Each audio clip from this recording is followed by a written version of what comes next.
My name is Senator Melissa Franzen. I represent Senate District 49, which includes the communities of Edina, West Bloomington, and portions of Eden Prairie, Minnetonka. And I'm excited to be here today to celebrate the introduction of 3 bills in the Senate.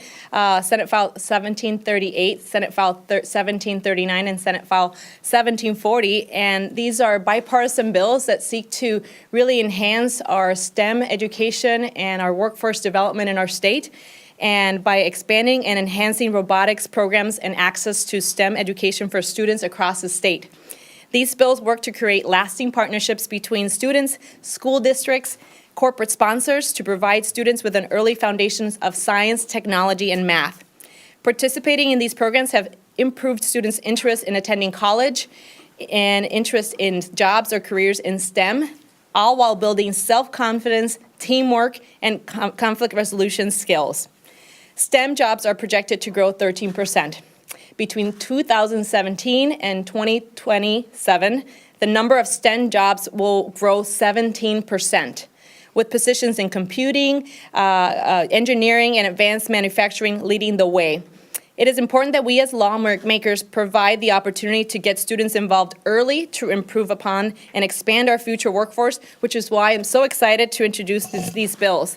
The first one, 1738, is the purpose of the bill is to establish competitive grants program of $1 million for school districts to provide K-12 students with expanded opportunities to improve mathematics, science, and technology skills by participating in events hosted by science and technology development programs or other competitive robotics programs, including programs known as FIRST Robotics. The second bill is 1739. This bill will provide an addition of next generation technology as a category in the existing pipeline program in the state, which is facilitated by the Minnesota Department of Labor and Industry.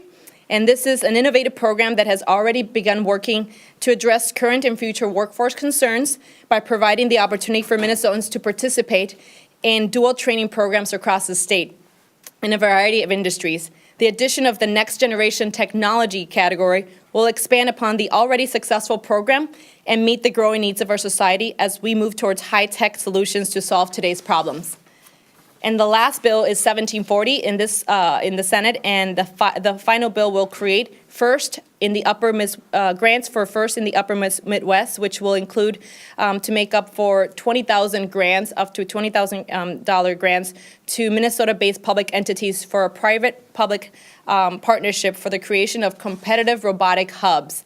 If you have heard of the Mura Hub, is what we're calling it in Minneapolis, North Minneapolis. This is a partnership by Seagate, who's one of our speakers today, the school district in Minneapolis, and people who come together from the different teams to put it together a hub where the teams that have developed those robots during the season are able to practice in a full-size field.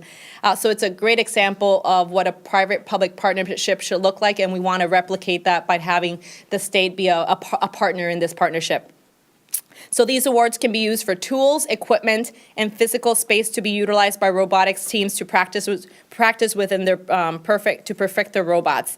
At least 50% of the grants will be used for the outside of the 7-county metropolitan area, so we have diversity not just in the metro but also in greater Minnesota, to ensure that students from all over the state have access to these foundational programs. I'm proud to be joined here by a few co-authors. I'll mention them real briefly. Senator Carla Nelson, Susan Kent, Melissa Wicklund, Eric Pratt are co-sponsors of Senate File 1738. The pipeline bill 1739 is Senator Paul Anderson, Senator Melissa Wicklund, Senator Susan Kent, and Carrie Dietzick. And the hubs is co-sponsor Senator Eric Pratt, Susan Kent, Melissa Wicklund, and Paul Anderson. So as you see, bipartisan support to really work towards enhancing our workforce development in our state.